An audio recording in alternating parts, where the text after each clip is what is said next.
We've generated more than 21.6 million in revenue just in Q5 from Meta Ads. It's a season where we have seen a growth of more than 350% across e-commerce clients. And I'm going to break down the 4 best learnings that we got from this Q5 across all of our clients and across all of the ad spend that we've used. My name is Victor. I'm a founder of Active Promotion, which is a digital marketing agency helping companies scale across borders into new markets, and I'm a partner in a 7-figure e-com business. So the first thing I'm going to talk about is that the competitors in the market are sleeping.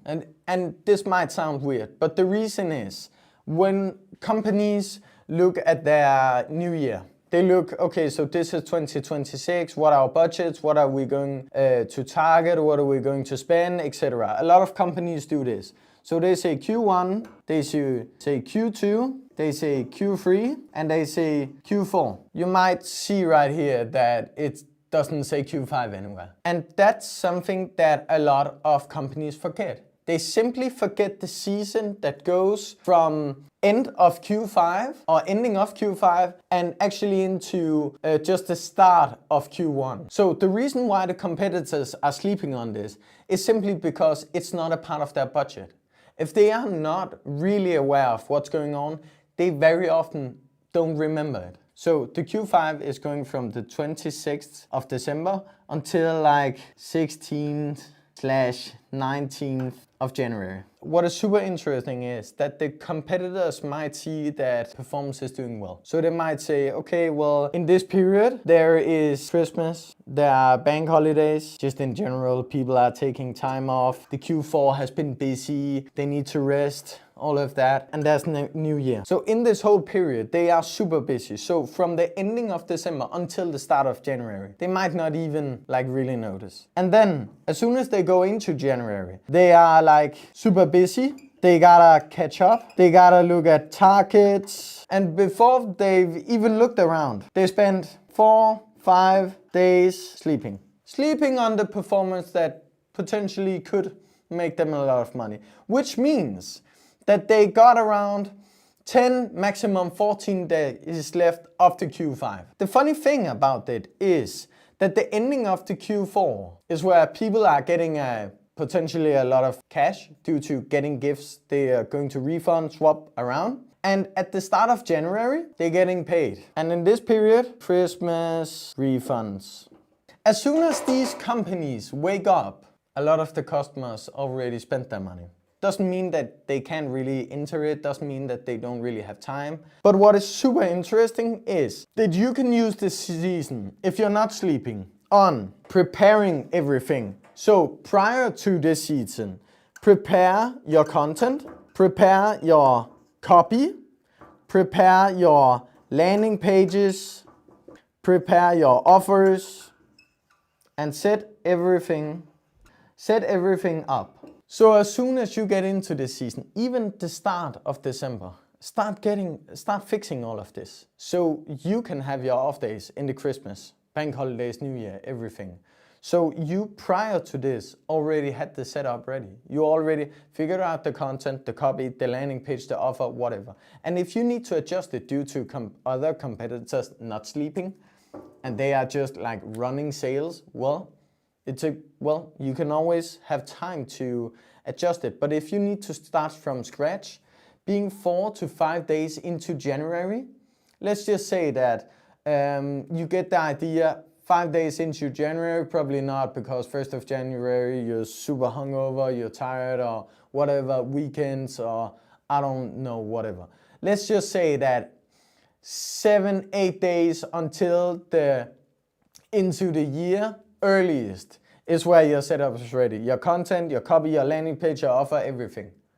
That's that's around 67% of the Q5 you wasted on being late. The second biggest learning is the more you can attach your product, your marketing, your campaign, your whatever to the New Year resolution focus, the more you're going to sell. This is not just something that makes a difference when it comes to Q5 New Year resolution.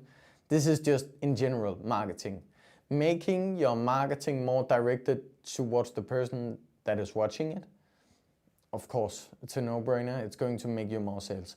But for this specific season, it might be easier to attach on saying, okay, well, if we are selling running shoes, let's focus on saying a new year, new you, ready to start your running for January. Well, you're going to talk into a lot of customers being in that mindset, and the ones just looking to shop is going to shop either way. So you're probably going to resonate better with the ones speaking around the New Year resolution and everything. So for the second biggest learning is attach product to season.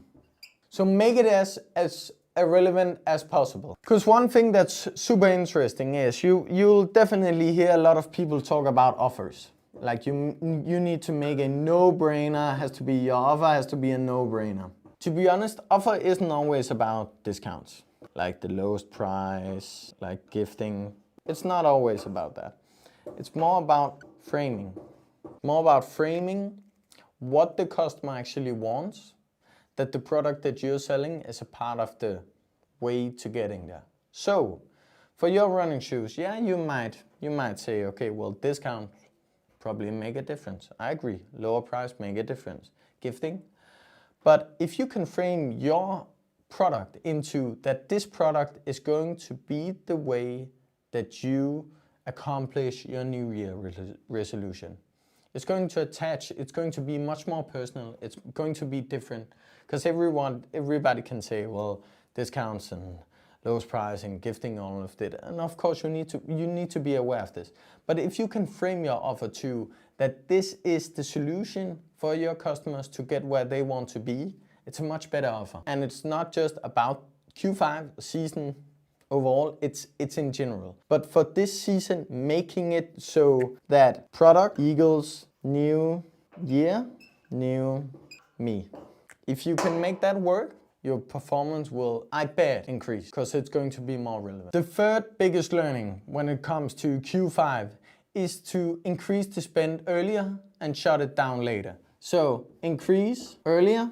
The reason for this is, as soon as Q5 begins, the customers are inside a mindset of they got some gifts, they might refund, they might swap it out, but it's very close to a payday. So it's very close to when they're getting paid. Another thing is, a lot of customers are on bank holidays, they're taking time off, relaxing, they're sitting on their phone, all of these different things. And that gives time for shopping. So I would rather increase it much earlier, being a little bit more, let's say, optimistic on it, and then shutting it down earlier to make sure that you catch the wave that comes early on. There's not as many people in the market, they spend a lot of money, it's mid-month. Start Q5 is where it's hot. And to be specific, what I think is the hottest area or the hottest date going from the 28th until I would say 7th or 10th of January. This is the area where I would be focusing more on, and I would be less, I would be more, say, strategic or more pessimistic on this whole area or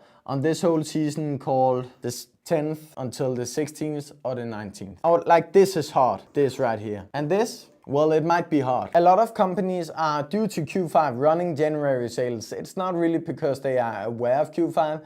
They're just running January sales because they need to clean up on everything that's in stock. And what is often happening in this season is that the customers know that a lot is in stock. And when it comes to this season, it's out of stock. Because all the best sizes, everything, it's all sold out. If I was supposed to be more conservative on this one, I would start the 26th and I would scale it up around 29th, 30th, so you get the wave from the payroll that comes in. So the fourth biggest learning is something I might believe a lot of people think is a little wizard. But listen up. The weather can change everything. This season in Europe is known to be super cold, it's dull, boring, it's gray, it's rainy, it's snowy, it's shit weather. But something that definitely can change how an e-com is growing, how the sales are going, is if weather out of nowhere turns so much better than it's been for a long time. If you have 10 days of bad weather, one day is super sunny, you're going to buy I'm 100% sure, going to see a drop in what the usual sale was supposed to be. The reason is that people are going out enjoying the nice weather. But in Denmark, where I'm from, if we're having 10 days of rain and 1 day of sun and 5 degrees, this is not something you should be super worried about. This is just something that I would keep an eye on. Looking at how the weather is, like what's the weather forecast. This can both like change going up, but also change going down. So if the weather okay and it turns worse and worse and worse and worse and worse, well, you're definitely going to see your numbers going up. But it can also like drop your performance if the sun is shining. So, and this is not voodoo type shit, this is knowing your data. So just being aware of it. So this was our biggest learning from Q5 this season. And if you follow these learnings, I promise you, your Q5 next year is going to get way, way better. Thank you so much for watching.